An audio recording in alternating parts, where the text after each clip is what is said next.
जब इधर आते तो कंप्लीट सन्यासी, उधर जाते तो कंप्लीट सदगुरु। क्योंकि अंतःकरण जब शुद्ध होता है तो ये चीजें बाह्य गौण हो जाती है। हमने तो उनके कर्तव्य पर नहीं जाना है, हमने तो उनके व्यक्तित्व पर जाना है, उनके आदेशों पर जाना। एक भी बात के प्रति यदि हम समर्पित हो जाए हमारा जीवन सार्थक हो जाता है। मुझे घटना याद आती है, इटावा में कभी जाओ तो वहाँ एक बहुत बड़ा संस्थान है, खटखटा बाबा एक सन्यासी हुए वहाँ, उनकी समाधि है और बहुत बड़ा आध्यात्मिक केंद्र है गाँव। इस जमाने में एक कलेक्टर थे सप्रू, बड़े क्रूर कलेक्टर थे। कितने ही नौजवान भारतीय नौजवानों को फांसी पर चढ़वाया उस बंदे ने। स्ट्रेस से भरे हुए एक दिन नींद नहीं आ रही, मनहर नाम का उसका सेवादार नाई, मनहर नाई, उसने कहा कि कुछ उपाय कर जिससे नींद आ जाए। उधर ब्रिटिश गवर्नमेंट हमारे पर इतना अनुशासन किए हुए, इतने हमें केस चाहिए, और इधर भारतीय लड़के हैं कि भरी जवानी में वो राष्ट्र को समर्पित हो जा रहे, हंसते हंसते गले में फांसी लगा रहे हैं, मेरा रंग दे बसंती चोला। तनाव से भर गया कलेक्टर सप्रू, नींद नहीं आ रही, कुछ कर। नींद आए, मनहर नाई भी जो सेवादार था, उसका सरकारी नौकर था, वो भी थक गया था। उसने कहा सर एक कोशिश और कर लेता हूँ। कहा कुछ भी कर, नींद आनी चाहिए वरना मैं गया था।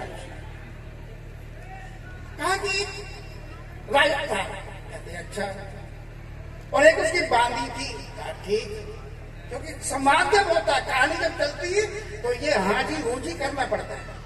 अच्छा फिर क्या हुआ?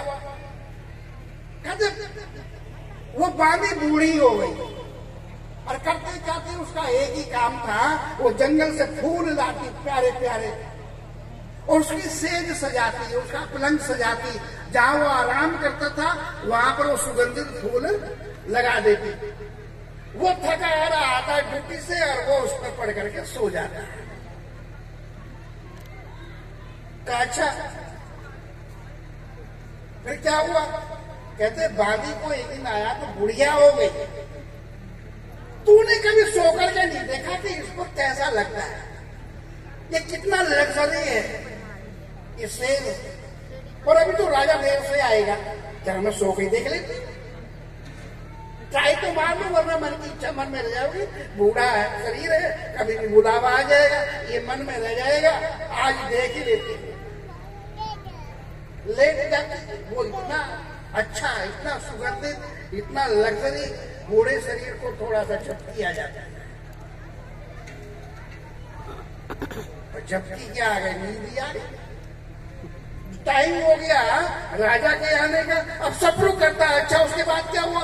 कहते उसके बाद क्या होना था, राजा का तो पारा हाई हो गया, हैंटर उतारा, उस बूढ़े शरीर पर इतने हैंटर बरसाए, चमड़ी उधड़ गई, चीख रही बांधी, गलती हो गई, मत मारो मत मारो। लेकिन वो दुष्ट मारे जा रहे। कलेक्टर सप्रू बोलता फिर क्या हुआ? कहते होना क्या था, अचानक वो बूढ़ा शरीर, वो बूढ़ी माँ चुप हो जाती है और खिलखिला कर दिया। कहा क्यों?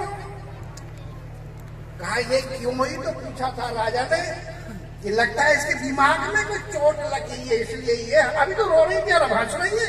वो भी ठाके लगा करके कहा कि तू हंटर फेंक करके पूछता है तू हंस क्यों रही है? कहता है तूने और जितना मारना है मार ले, मैं अब नहीं रोऊंगी, मैं हंसूंगी, ये मेरे हंसने का टाइम है।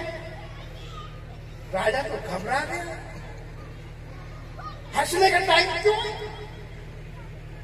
लहू बह रहा है मेरे शरीर से। मैं तो थोड़ी सी देर सोई थी, इतना बड़ा दंड, चमड़ी उधेड़ दी तूने मेरी, खून बह रहा है।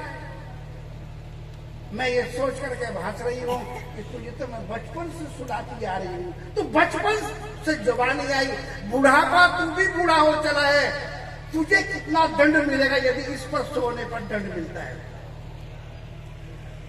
और जब तेरे को इसका दंड मिलेगा तो कैसा चीखेगा, कैसा तड़पेगा, कैसा चिल्लाएगा। मैं उस पल को याद करके खुश हो रही हूं। परमात्मा कितना बड़ा दंड देगा। मैं तो थोड़ी देर सोई, उसका एक प्रतिफल है, और तू तो बचपन से सोता आ रहा है। कहानी अभी पूरी हुई थी या नहीं, सफरू उठा कलेक्टर, कंबल कांधे पर रखा और निकल गया जंगल में। इटावा के उधर आगे पीर चंबल का इलाका लगता है, वहां निकल गया। 40 साल बाद वो लौटा सफरू कलेक्टर, ब्रिटिश अधिकारी। लोगों ने कुछ ने पहचान लिया, दाढ़ी बड़ी हुई और एक टेढ़ा मेढ़ा हाथ में डंडा। पहली बार इटावा शहर में आया, कहा कि अरे ये तो कलेक्टर लग रहा है। पूछ लिया आप वही हो ना? कहते हाँ। तो वो खटखट करता हुआ आ रहा था, बूढ़ा शरीर हो गया था, तो उसका नाम ही पड़ गया खटखटा बाबा। बड़ा प्रसिद्ध हुआ, फिर वो सन्यासी बन गया। केवल एक बात में वो कहानी जो मनहर नाई ने सुनाई थी, एक ही बात में उसका जीवन बदल दिया, व्यक्तित्व बदल दिया। ब्रिटिश अधिकारी को, क्रूर अधिकारी को सन्यासी बना दिया। सत्य की वाणी यदि लग जाए तो जीवन को धन्य बना देती है। स्वामी जी महाराज इसलिए आयोजन करते हैं कि भाई अपनी बात समझ में न आवे तो किसी की तो आ जाएगी, बाबाओं की बात समझ में न आवे तो भाई जी की आ जाएगी। ये संत की करुणा। और उसी क्रम में मैं पिछली बार आ नहीं पाया हूँ क्योंकि कार्यक्रम कहीं और भी होते हैं। इस बार मुझे मौका मिला है। पीड़ा ये हो रही है कि पिछली बार ये हाउस पर मुझे लगता है ये जो चल रहा है ना, ये लाइव प्रोग्राम, कुछ तो इसकी भी देन है। अपने घरों पे देख लेंगे, क्यों बाबा जी के पास जाए। बाबा जी के पास जाएंगे तो दक्षिणा भी लेनी पड़ी, इसलिए यही से देख लो।